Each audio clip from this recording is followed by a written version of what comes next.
সম্মানিত প্রিয় বন্ধুগণ, আলোচনার ধারাবাহিকতায় আজকে তেলাওয়াত করেছি সূরা আল বাকারা 125 নম্বর আয়াতে কারিমা।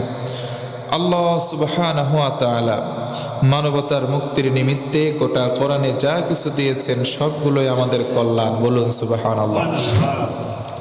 কিছু রয়েছে নির্দেশনা, কিছু রয়েছে আমাদের জন্য সতর্ক বার্তা, কিছু রয়েছে ধমক, কিছু রয়েছে রহমতের বর্ণনা।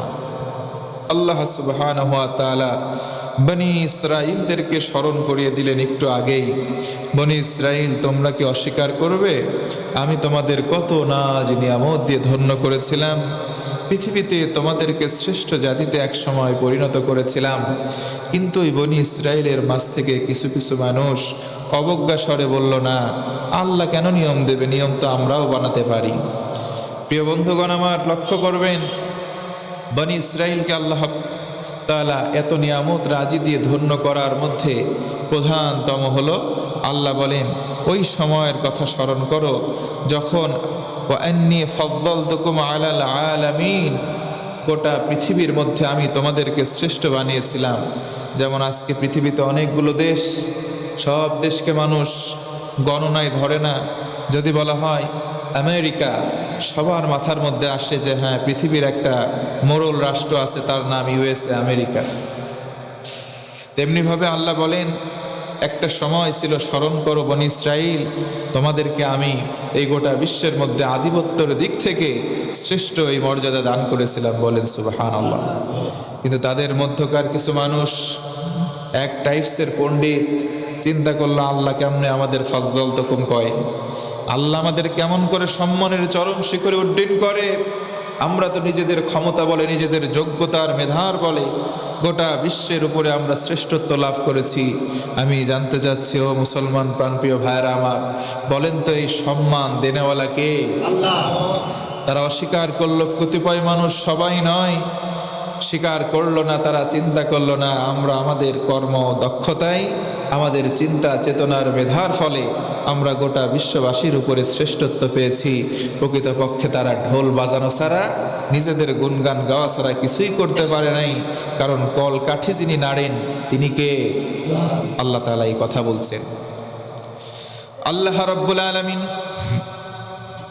পরেক্ষণে আবার মুসলমানদেরকে বললেন, وَإِذْ جَعَلْنَا الْبَيْتَ مَثَابَةً لِلنَّاسِ وَأَمْنًا, স্মরণ করো সেই সময়ের কথা।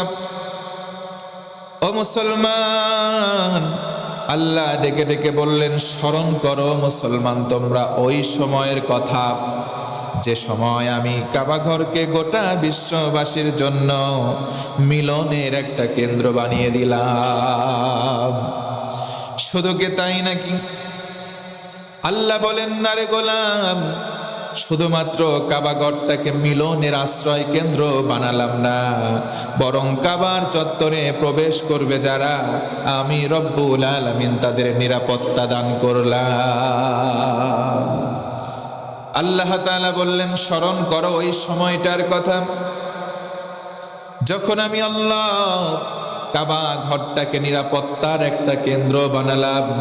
মুসলমান হোক, অন্য কেউ হোক না কেন, যদি যাওয়ার পরেও ইসলাম কবুল করে, শান্তি যিনি তাকে দান করবেন তিনি কে? আল্লাহ তাআলা বলেন, ওয়াত্তাখিযু মিন মাকামি ইব্রাহিম মুসাল্লা। আল্লাহু আকবার। মাকাম ইব্রাহিম, ইব্রাহিম আলাইহিস সালাতু ওয়াস সালাম এবং তার যেই পুত্র ছিল ইসমাঈল আলাইহিস সালাতু ওয়াস সালাম, যেই পাথরের উপরে দাঁড়িয়ে দাঁড়িয়ে কাবা নির্মাণ করলেন। বর্তমানে আমরা লিফট দেখতে পাই, এক জায়গায় দাঁড়ালে সুইচ টিপলে আমরা 10 তলা 20 তলাতে উঠে যাই। এই যে লিফটের তখন কোনো প্রচলন ছিল না, কিন্তু মাকাম ইব্রাহিম আলাইহিস সালাতু ওয়াস সালাম কাবা নির্মাণের জন্য তিনি ছিলেন রাজমিস্ত্রি। সুবহানাল্লাহ পড়ে। একমাত্র যুগালদার, একমাত্র হেল্পার আর কেউ নয়। এই কল্যাণকর কাজের জন্য তার পুত্র ইসমাঈলকে আল্লাহ তাআলা হেল্পার বানালেন। সুবহানাল্লাহ। মশলাগুলো মাখিয়ে মাখিয়ে সন্তান পিতার হাতে তুলে দেয়। পিতা মাকাম ইব্রাহিম আলাইহিস সালাতু ওয়াস সালাম একটা পাথরের উপরে দাঁড়ান। পাথরটা বলা হয় জান্নাতি পাথর। যতদূর গাঁথুনি দিতে দিতে উপরের দিকে যাই, কিছু দূর যাওয়ার পর নাগাল পাই না আল্লাহ পাকের ইশারা, যতদূর পর্যন্ত প্রয়োজন পাথরটা নিমিষেই উপরে উঠে যায়। ওই যে সেখান থেকে লিফটের একটা প্রচলন চালু হয়ে গেল।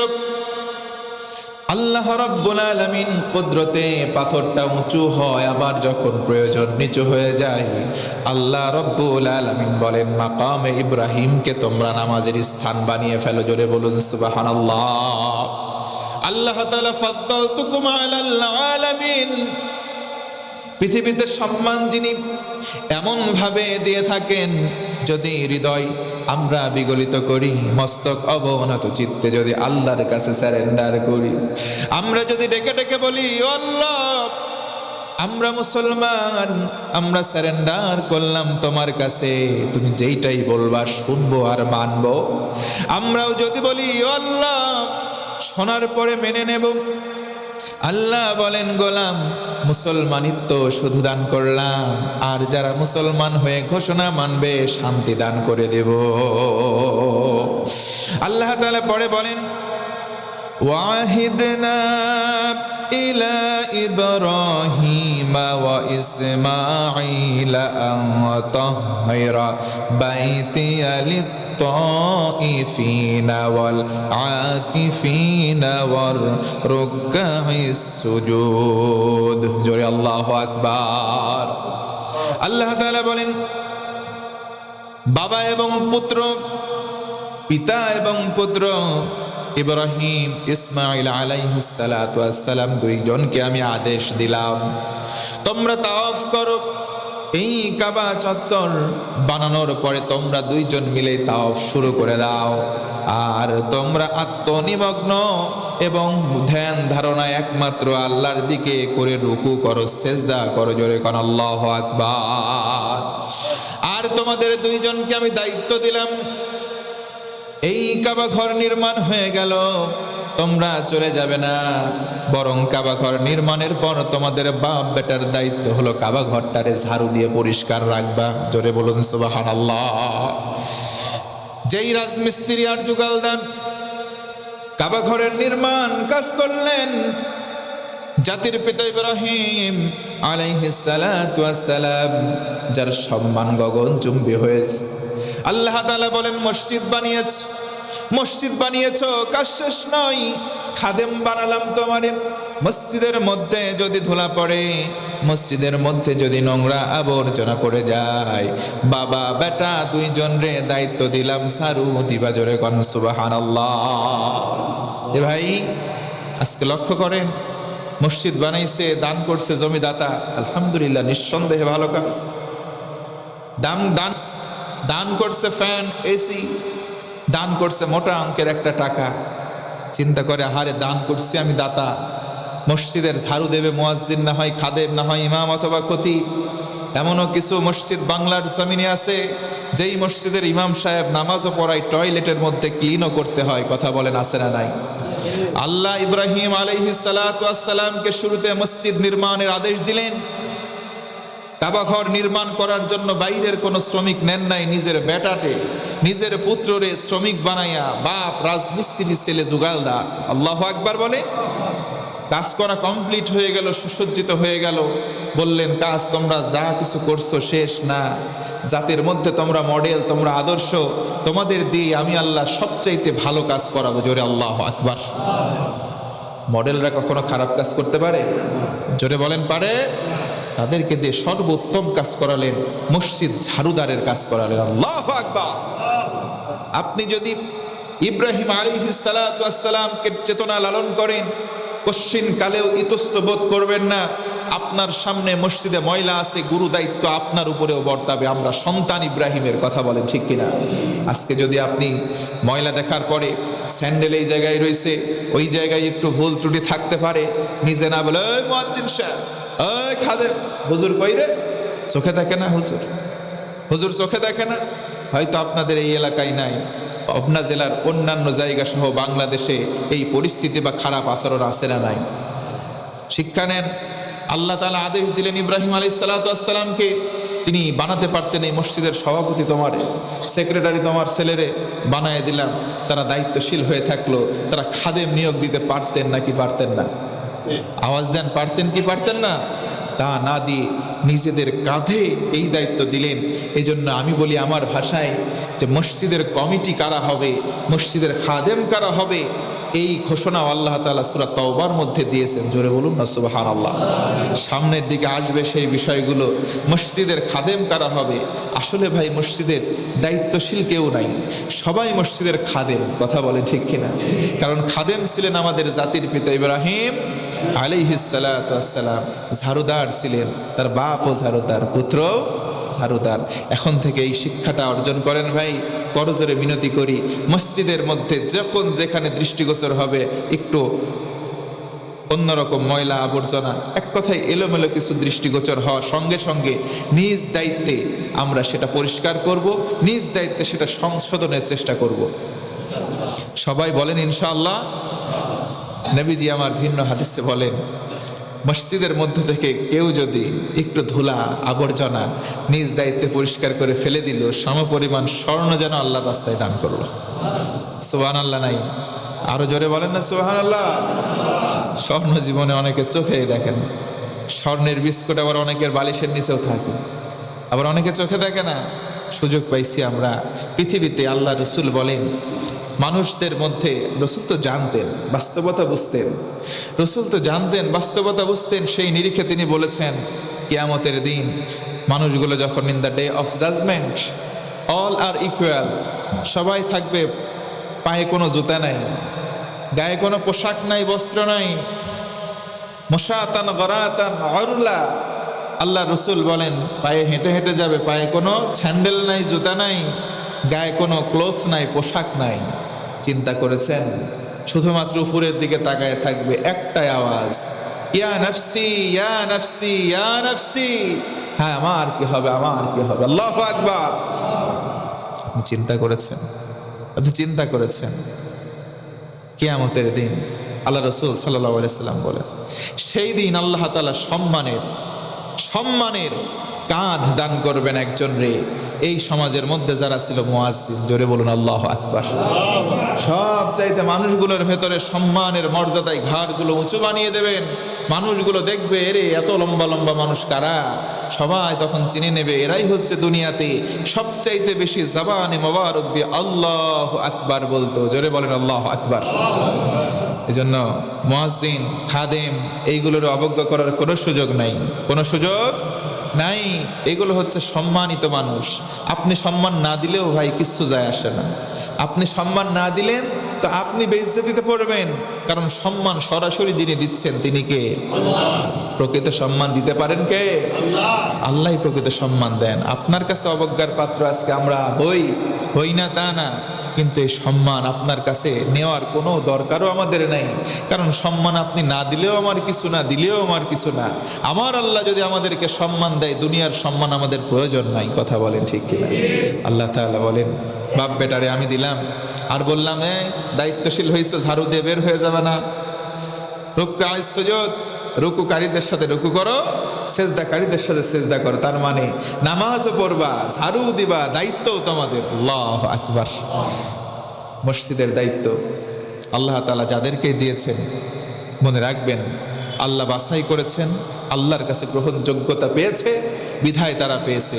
অতএব আল্লাহ রব্বুল আলামিন এই দায়িত্বগুলো বিনয়ের সঙ্গে যথাযথভাবে আন্তরিকতার সঙ্গে পালন করার তৌফিক যেন দান করে পড়ে না। আমিন। আপনারা কি কষ্ট পাচ্ছেন? বিরক্ত হয়? আল্লাহ তাআলা পরের আয়াতে বলেন ওয়া ইয ক্বালা ইব্রাহিম, স্মরণ করুন হে রাসূল ওই সময়ের কথা যখন ইব্রাহিম আলাইহিস সালাতু ওয়াস সালাম আল্লাহ তাআলাকে বললেন রব্বি জাআল হাদা বালাদা আমিনা, ও আল্লাহ এই শহরটাই তো আছি, এই শহরটা গোটাটা আমাদের জন্য নিরাপত্তার চাদরে বেষ্টন করে দাও। জোরে বলুন সুবহানাল্লাহ। আল্লাহ আগের আয়াতে বললেন কাবা, কাবার চত্বর এবং তার আঙ্গিনাটা আমি আল্লাহ নিরাপত্তার চাদরে বেষ্টন করলাম।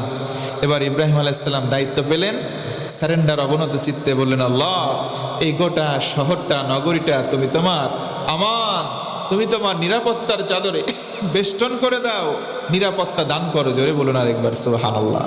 নিরাপত্তা দাতা একজনই, তিনি কে? নিরাপত্তা দিতে পারেন একজন, তিনি কে? নিরাপত্তা কোনো পুলিশ দিতে পারে না, কোনো র্যাব দিতে পারে না, যৌথ বাহিনী নিরাপত্তা দিতে পারে না। হয়তো সর্বোচ্চ আপনার বডিটারে গার্ড দিতে পারে, আপনার বডিটারে, আমার বডিটারে গার্ড দিতে পারে, কিন্তু বডির মধ্যে যেই সঞ্চারণ, যে পাওয়ার, সেটার নাম হচ্ছে রুহু। সেটার নাম কি? এই রুহু গার্ড পৃথিবীতে কেউ আছে নাকি? রুহুর গার্ড দিতে কেউ পারবে? বডিটারে গার্ড দিলেও রুহুটারে গার্ড যিনি দিতে পারেন না, পৃথিবীর কেউ নাই। রুহুটারে একজনই নিয়ন্ত্রণ করেন, তিনি কে? আল্লাহ রসুলকে প্রশ্ন করা হয়েছিল, রসুল বলেন তো রুহটা কি? রসুল তখন অপেক্ষা ছিলেন ওহী আসুক। আল্লাহ পাক বললেন, রূহটা হচ্ছে আমি আল্লাহর আদেশ। আল্লাহু আকবার। আল্লাহ বলবেন রূহটা কার্যকারিতা থাকবে, আল্লাহ বলবেন ধপ করে বন্ধ হয়ে যাবে, ধপ করে বন্ধ হয়ে যাবে। এই জন্য রুহুর মালিকের সঙ্গে গাদ্দারি করার কোনো সুযোগ নাই। আল্লাহ তাআলা বলেন, রসুল স্মরণ করেন ইব্রাহিমের ওই সময়ের কথা, যখন ইব্রাহিম আলাইহিস সালাম বললেন, আল্লাহ আমার রব, তুমি এই শহরটাকে নিরাপত্তার চাদরে বেষ্টন করো, ওয়ারযুক আহলাহু মিনাস সামারাত, আর যেই পরিবার পরিজন এখানে আছে তাদেরকে তুমি ফল ফসল আদির মধ্যে বরকত দিয়ে বাড়ায়া দাও। সুবহানাল্লাহ। মান আমানা মিনহুম বিল্লাহি ওয়াল ইয়াউমিল আখির। আল্লাহ শুধু তাই নয়, অধিবাসীদেরকেই দিও না, খাস করে যারা আল্লাহ এবং আখিরাতে বিশ্বাস করবে তাদেরকে তুমি বরকত দান করো। সুবহানাল্লাহ।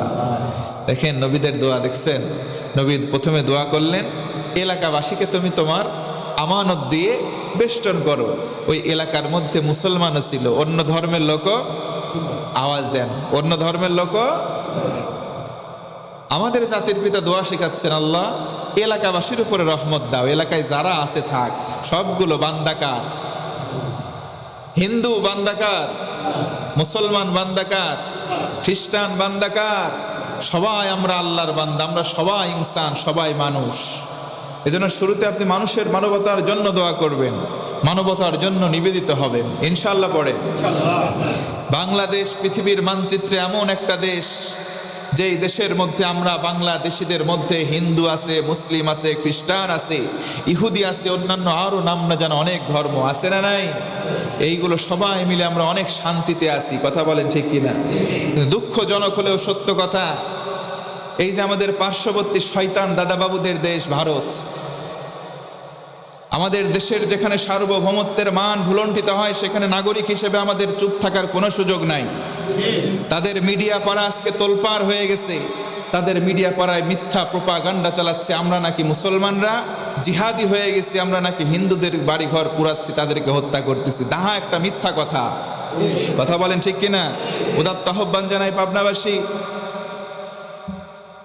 এই মিথ্যা অপপ্রচার তাদের বন্ধ করা এখন সময়ের দাবি।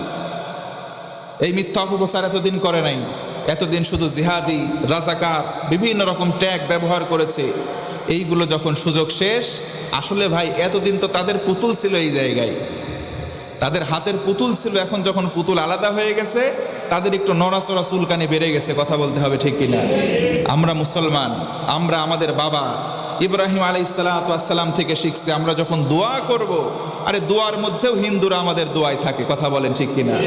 তাদেরকে আমরা মায়ের পেটের ভাই যেমন ভাবে আমার সঙ্গে মুআমালাত মুআশারাত, তার চাইতে তাদের সঙ্গে আমাদের সম্পর্ক, সখ্যতা, বেড়ে ওঠা, অন্যান্য আচার আচরণ, মুআমালাত, তার চাইতেও নিরাপত্তা। কথা বলেন ঠিক কিনা? কারণ আমাদের জাতির পিতা সর্বপ্রথম দোয়া শিক্ষা দিয়েছেন যে একটা হিন্দু থাকতে পারে, বৌদ্ধ, খ্রিস্টান, তার জন্যও দোয়া। আল্লাহু আকবার। যাদের জন্য দোয়া করা আমরা বাদ দেই না মসজিদে এসে ইবাদতে, তাদেরকে আমরা কেমনে মারতে পারি? কথা বলেন ঠিক কিনা? আমরা কি কাউরে মারি না, কোনো হিন্দুরে কটু কথা বলি না, কোনো খ্রিস্টানরে বলি না। আমার তো মনে বলে যে এই জিহব্বা, কতগুলো দাঁত আমাদের মাঝখানে আছে, জিহব্বাটা কত সাবধানে আমরা রাখি, কখনো কামড় লাগে না। আমার তো মনে বলে জিহব্বা কত শান্তিতে আছে আমাদের এই দাঁতের ভেতরে, তার চাইতেও বেশি শান্তিতে আছে আমার দেশের সংখ্যালঘুরা। কথা বলেন ঠিক কিনা? এরপরেও যারা উল্টাপাল্টা কথা বলবে বুঝতে হবে কলকাঠি ওরা নাড়াচ্ছে না, কেউ নাড়াচ্ছে। থার্ড কোনো পার্সন আছে, কথা বলেন ঠিক কিনা? তাদের থেকে সতর্কতা অবলম্বন করে ভবিষ্যৎ বাংলাদেশ আমরা গড়ব ইনশাআল্লাহ। আল্লাহ তাআলা বলেন, রসুল স্মরণ করেন ইব্রাহিম আলাইহিস সালাম জাতির পিতা এমনি হয় নাই ভাই, এমনি লিডার হয় নাই। লিডারের যতগুলো বৈশিষ্ট্য আছে, ইব্রাহিম নবীর দিকে তাকান। আরে সংখ্যালঘু কি? সংখ্যালঘু বলতে কিছু নাই, সবাই আল্লাহর দৃষ্টিতে মানুষ, কথা বলেন ঠিক কিনা? ইব্রাহিম আলাইহিস সালাম দোয়া করলেন, সবার জন্য দোয়া করলেন, শেষে আরেকটু স্পেশাল করলেন, আল্লাহ খাস বিশেষ করে যারা তোমাতে বিশ্বাস করে, বিশেষ করে যারা কিয়ামতে বিশ্বাস করে, ওগো রব তুমি তাদেরকে স্পেশালি একটু নিরাপত্তার চাদরটা বাড়াই দিও। সুবহানাল্লাহ। ক্বালা ওয়া মান কাফারা, ও রব যারা অস্বীকারী, যারা কাফের, ফাউমাত্তিউহু ক্বালিলান সুম্মা আদতারহু ইলা আযাবিন নার ওয়া বিসাল মাসির। আল্লাহ পাক বললেন, যারা সত্যকে অস্বীকার করবে, এইগুলো জানার পরেও যে মুসলমানরা শান্তিকামী, কারো অশান্তি চায় না, কাউরে জোর করে মারে না, কাউকে জোর করে ধর্মান্তরিত করে না, এই কথা জানার পরেও তারা অস্বীকার করবে যারা, আল্লাহ বলেন তাদেরকেও কিছুকাল জীবন উপভোগ করার সুযোগ আমি আল্লাহ দেব। সুবহানাল্লাহ। স্পষ্ট প্রমাণ হয়ে গেল আয়াত দ্বারা, আল্লাহ কিছু সময় ছাড় দেন, কথা বলেন ঠিক কি? আল্লাহ নিজে বললেন কিছু সময় আমি জীবন উপভোগ করার সুযোগ তাদেরকে দেব। পৃথিবীতে বড় বড় জালেমের দিকে তাকান, যারা জানার পরেও মুসলমানদের উপরে কড়া নজরে তাকায়, লাল নজরে তাকায়, রক্তচক্ষু দিয়ে তাকায়, স্ট্রিম রুলার জুলুমের নির্যাতনের চালাতে থাকে।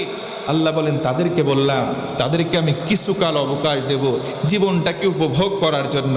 পৃথিবীতে আমরা দেখছি কিছুকাল উপভোগ করছে, আজকের দিনের নেতা আগামী দিনের সে পথের ভিখারি, কথা বলেন ঠিক কিনা? আল্লাহ বলেন সাবধান। এরপরে কি? আযাবান নার,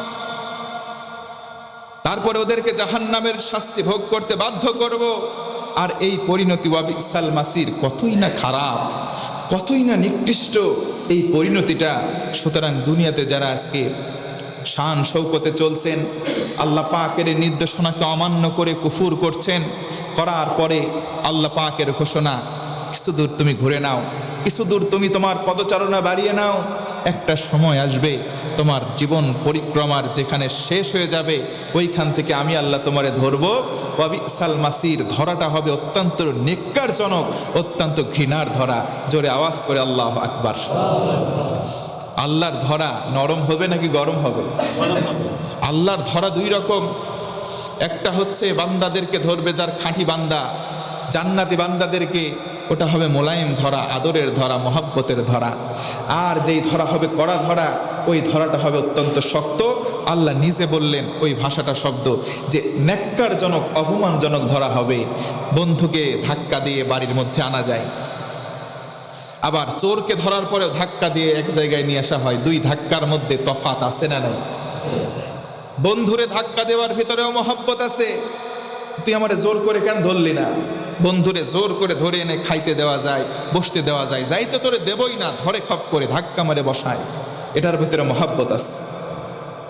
আর চোররে যদি ধরে নেয়, বেটা বস, ধাক্কা কিন্তু দুইটাই ফারাক, আকাশ আর জমিন। আল্লাহ পাকের বান্দা যারা পেয়ারা বান্দা, তাদেরকেও আল্লাহ ধরবেন, ধরার মধ্যে মহাব্বত থাকবে। আর যারা শত্রু বান্দা, তাদেরকেও ধরবেন, ধরার ভিতরে কঠোরতা থাকবে। কথা বলেন ঠিক কিনা? আল্লাহ তাআলা পরের আয়াতে বলেন, وَإِذْ يَرْفَعُ إِبْرَاهِيمَ الْقَوَاعِدَ مِنَ الْبَيْتِ وَإِسْمَاعِيلُ। ইব্রাহিম এবং ইসমাইল দুই পয়গম্বর আলাইহিস সালাম যখন কাবা ঘরের দেওয়াল তুলছিল, তখন তারা দোয়া করেছিল কি? হে রাসূল, আপনি জানেন? তারা দোয়া করেছিল রব্বানা, বাপ বেটা দুইজনই দোয়া করছে। রব্বানা ডাকছে কারে? বলছে হে আমাদের রব, তাকাব্বাল মিন্না, আমাদের থেকে কবুল করে নাও না। জোরে কর সুবহানাল্লাহ। ইন্নাকা আনতাস সামিউল আলিম, আরে আমাদের অন্তরে যা কিছু আছে আল্লাহ, এই দোয়াগুলো যে করলেন আল্লাহ, এই দোয়াগুলো আমাদের অন্তরে আছে, তুমি আমাদের থেকে এগুলো কবুল করে নাও না। জোরে কর না সুবহানাল্লাহ। রব্বানা, হে আমাদের রব, ওয়াজআলনা মুসলিমিনা লাকা মিন যুররিয়াতিনা উম্মাতাম মুসলিমাতাল লাক।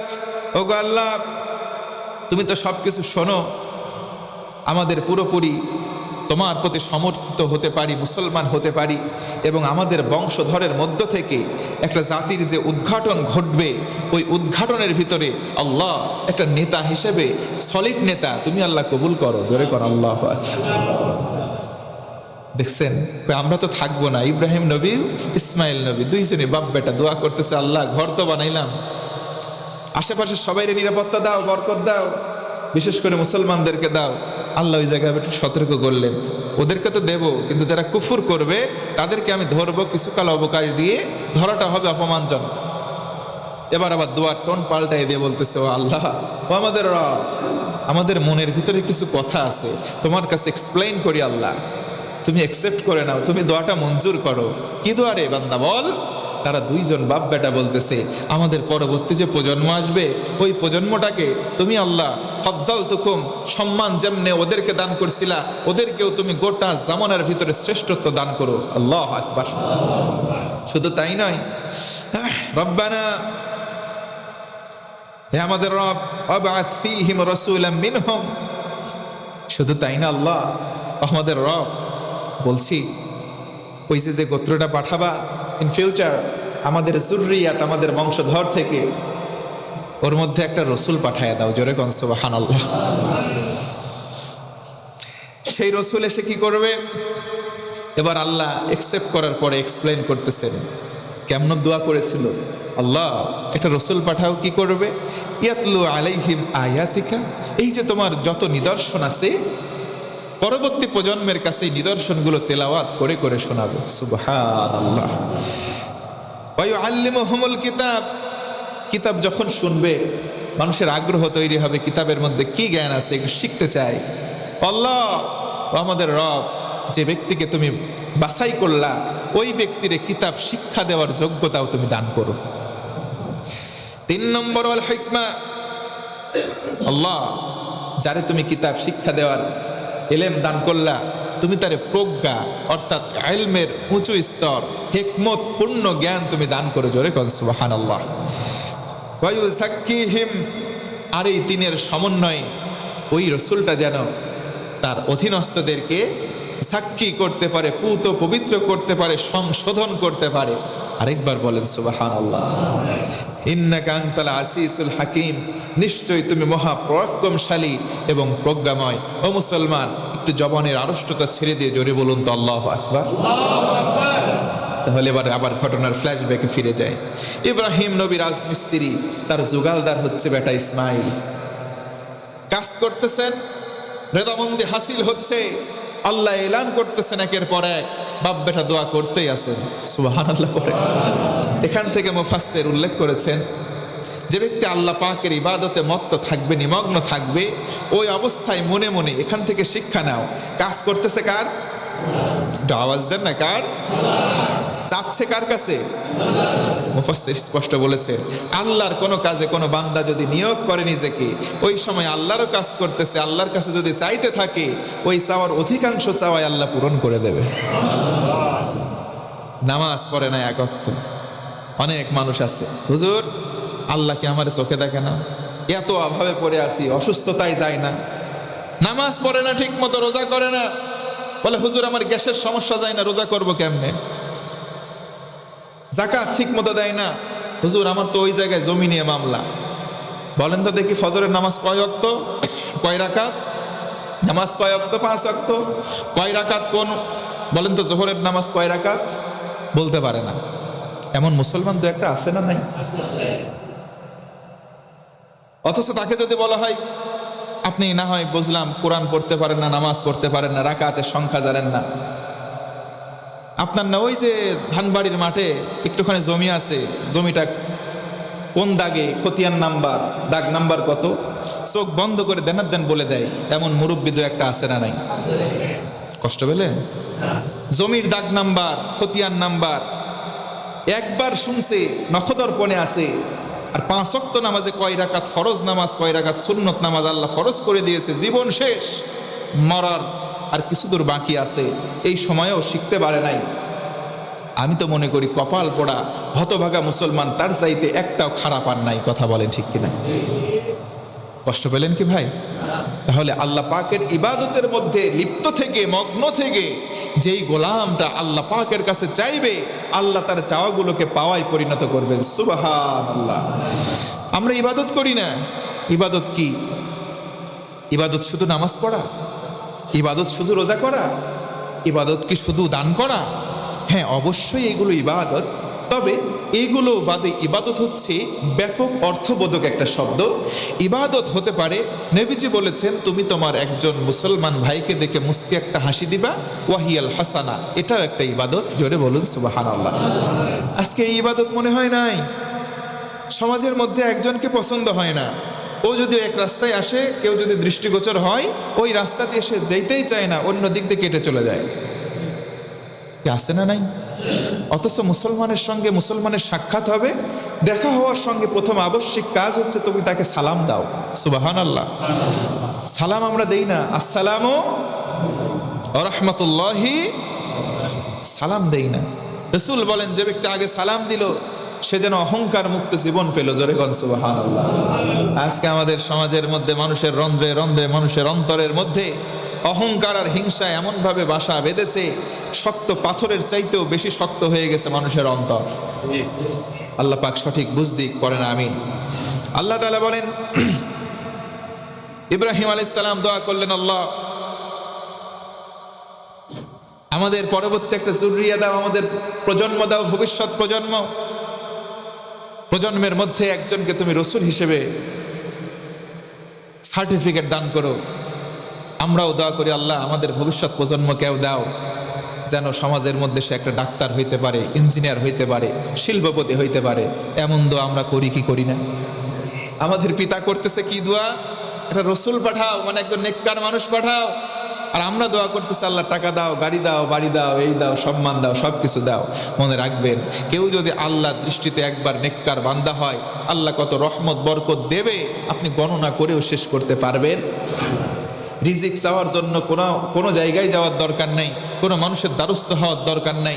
ওয়ামান ইয়াত্তাকিল্লাহা ইয়াজআল লাহু মাখরাজা। আল্লাহ বলেন, যার কলিজার মধ্যে ভয় আছে আমি আল্লাহর। কার ভয়? আল্লাহ। আল্লাহ বলেন, ইয়াজআল লাহু মাখরাজা, তার জন্য আমি আল্লাহ রিজিকের একটা মাধ্যম বা প্রতিষ্ঠান বা চাকরির ব্যবস্থা করে দেব। ঘোষণা দিচ্ছেন কে? থাকতে হবে কলিজায় কার ভয়? ওয়ায়ারযুকহু মিন হাইসু লা ইয়াহতাসিব। শর্ত একটা, কলিজার মধ্যে যদি আল্লাহর ভয় থাকে, আল্লাহ বলেন কর্মসংস্থানের দায়িত্ব আমি আল্লাহর। ওয়া মান ইয়ারযুকহু মিন হাইসু লা ইয়াহতাসিব, আমি আল্লাহ কোথা থেকে রিজিক তাকে দেব সে তার কল্পনাও কোনোদিন করতে পারে নাই। আল্লাহু আকবার। চিন্তাও কোনোদিন করতে পারে নাই কোথা থেকে রিজিক আসতেছে। শুধুমাত্র শর্ত একটা, ভয় করতে হবে কারে? যে ব্যক্তি আল্লাহরে ভয় করে সে কি নামাজ ছাড়তে পারে? সে কি গীবত করতে পারে? পরনিন্দা করতে পারে? রোজা ছেড়ে দিতে পারে? সুদ খেতে পারে? সুদ সমাজে আজকে আছে না নাই? জোরে বলেন আছে না নাই? আপনি সুদ খাবেন, 10 ওয়াক্ত 5 ওয়াক্ত নামাজ কেন 50 ওয়াক্ত পড়লেও এক রাকাত নামাজ আপনার মাথার উপরে উঠবে না। কথা বলেন ঠিক কিনা? সুদ মুক্ত জিন্দেগি যেন আল্লাহ আমাদের দান করে, পড়েন আমিন। আমার বন্ধুগণ, গভীর মনোযোগ বাড়িয়ে দেন। ইব্রাহিম আলাইহিস সালাতু ওয়াস সালাম, সন্তান ইসমাঈল আলাইহিস সালাতু ওয়াস সালাম দুইজন মিলে কাবা চত্বরে কাজ করতেছেন। এই অবস্থায় আল্লাহর কাছে দোয়া করলেন, ও আল্লাহ এমন একটা নবী দাও, এমন একটা রসুল দাও আমাদের পরবর্তী প্রজন্মের মধ্যে। ওই রসুল প্রধানত কাজ করবে 4টা। জোরে বলেন কয়টা? 1 নম্বর কাজ হলো, আমার আল্লাহ বলেন, রব্বানা ওয়াবআথ ফীহিম রাসূলাম মিনহুম ইয়াতলু আলাইহিম আয়াতিক। আল্লাহু আকবার।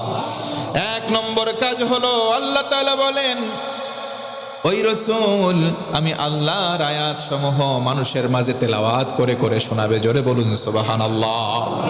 আল্লাহর আয়াত কি? আল্লাহর আয়াত শুধু কোরআন নয়, আল্লাহর আয়াত হলো আল্লাহর সমগ্র সৃষ্টি। এই আকাশ রয়েছে, আকাশ আল্লাহর আয়াত, জমিন আল্লাহর আয়াত, পাহাড় নদী নালা সব কিছু আল্লাহর আয়াত। আমরা মানুষ, আমরাও আল্লাহর নিদর্শন। জোরে বলুন সুবহানাল্লাহ।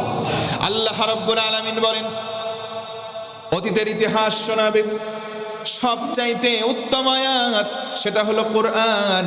এই কোরআনে কারীম তেলাওয়াত করে করে রাসূল মানুষদেরকে শোনাবেন। আরেকবার বলুন সুবহানাল্লাহ। 2 নম্বর হলো ওয়া ইউআল্লিমুহুমুল কিতাব।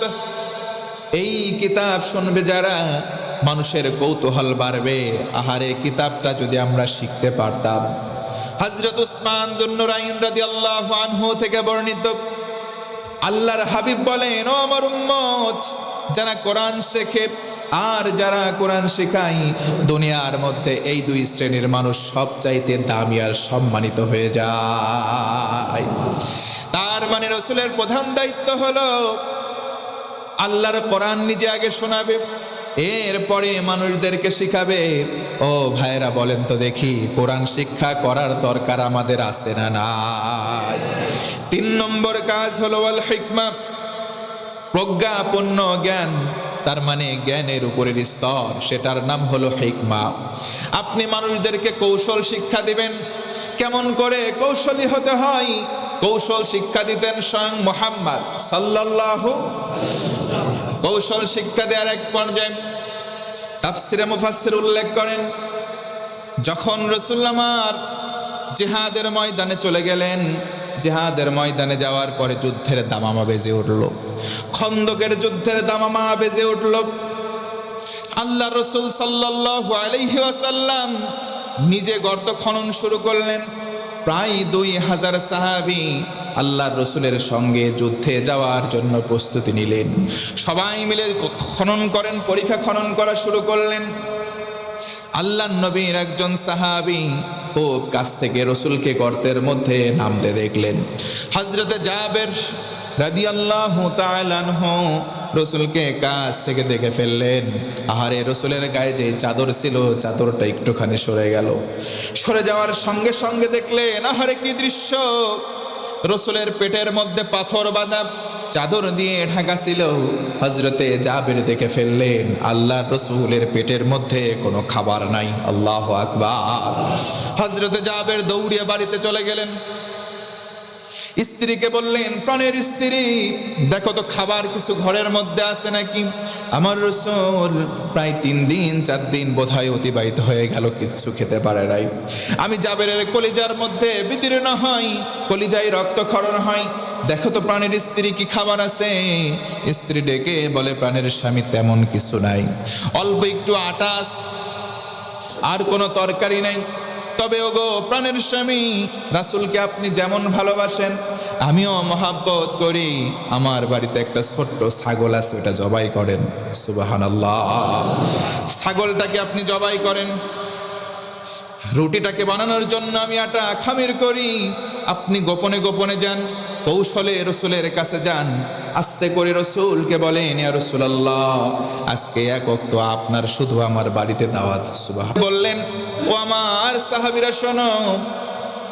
সব সাহাবীরা রাসূলের দিকে তাকিয়েছেন। বলে, তোমাদের জন্য বুশরা লাকুম, এমন একটা শুভ সংবাদ দেব, সবাই তো আকাঙ্ক্ষিত। রাসূল আমার কি বলেন? রাসূল বললেন, সাহাবীরা, জাবেরের বাড়ির পক্ষ থেকে তোমাদের সবাইকে আজকে দাওয়াত। আল্লাহু আকবার। রুটির খামিরা মাত্র অল্প, ছোট্ট একটা ছাগল ছাড়া কিছুই নাই। জাবেরের কলিজা শুকায় গেছে। আল্লাহু আকবার। শুকানোর কথা কি কথা না? চিন্তা করেন, কেন ইমাজিন, ছোট্ট একটা ছাগল জবাই করছে। পরিবারে তো আরো সদস্য আছে, বাচ্চা কাচ্চা, বউ, নিজে আছে, সর্বোচ্চ না হয় খাদেম 1-2 জনকে রাসূল বলতে পারতেন। যখন বললেন, বুশরা লাকুম, হাই, তোমাদের জন্য শুভ সংবাদ, কারণ রাসূল জানতেন খন্দকের যুদ্ধে যতজন সাহাবায়ে কেরাম ছিলেন, কেউ কেউ 3 দিন 4 দিন 5 দিন 7 দিন পর্যন্ত রাসূল যেমন অভুক্ত, সবার পেটে কোনো দানা পানি নাই। আল্লাহু আকবার। আরে রাসূল তো সেই রাসূল, কিয়ামতের দিন যখন সব নবী আম্বিয়া আলাইহিস সালাতু ওয়াস সালাম পর্যন্ত বলবেন, আমার কি হবে, ইয়া নাফসি ইয়া নাফসি।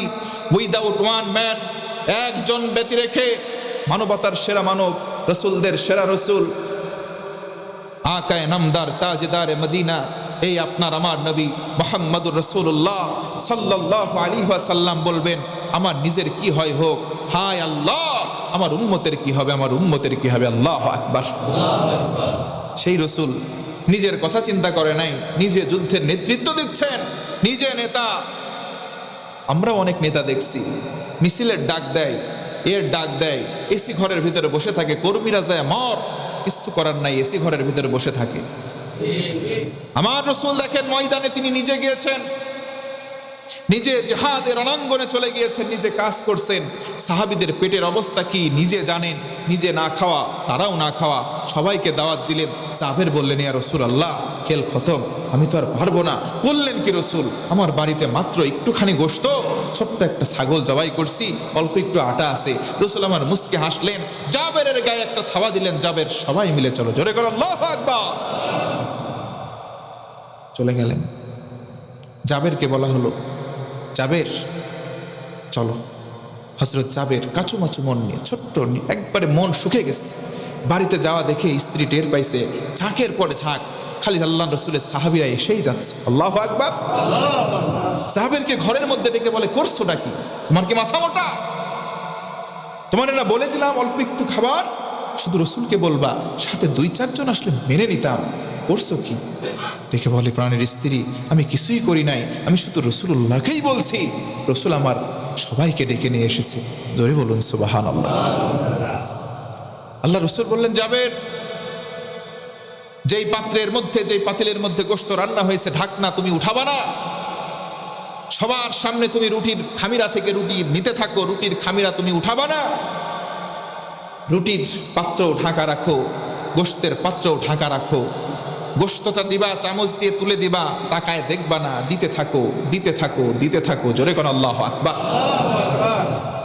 স্পষ্ট উল্লেখ করা হয়েছে রাসূল সাল্লাল্লাহু আলাইহি ওয়াসাল্লাম বসা আছেন, জাবের রাদিয়াল্লাহু আনহু নিজে মেহমানদারিত্ব করতেছেন, খাইজেনদার করতেছেন, চামচ দিয়ে গোশত তুলে সাহাবীদের দেয়, একজন একজন করে রুটি নেয়, গোশত নেয়, পেট পুরে খাওয়া। 2000 জন প্রায় সাহাবীর পেট পূর্তি হয়ে গেছে। আল্লাহু আকবার। রসুল আমার বললেন জাবের এবার আমি রসুল খেতে চাই, জোরে বলুন সুবহানাল্লাহ। আরে নেতার চরিত্র তো এটা হবে, আগে কর্মীদের খাদ্য খাবার গ্রহণ করেছে কিনা এটা নিশ্চিত করার পরে নেতা বলবে থাকলে দাও। কথা বলেন ঠিক কিনা? আজকে আমার দেশের নেতা ওরই পেট ভরে না, কর্মীরা কি পাবে, জনগণ কি পাবে? আরে নেতারাই ওদেরই পেট ভরে না। কথা বলেন ঠিক কিনা? রাস্তাঘাটের বেহাল দশা,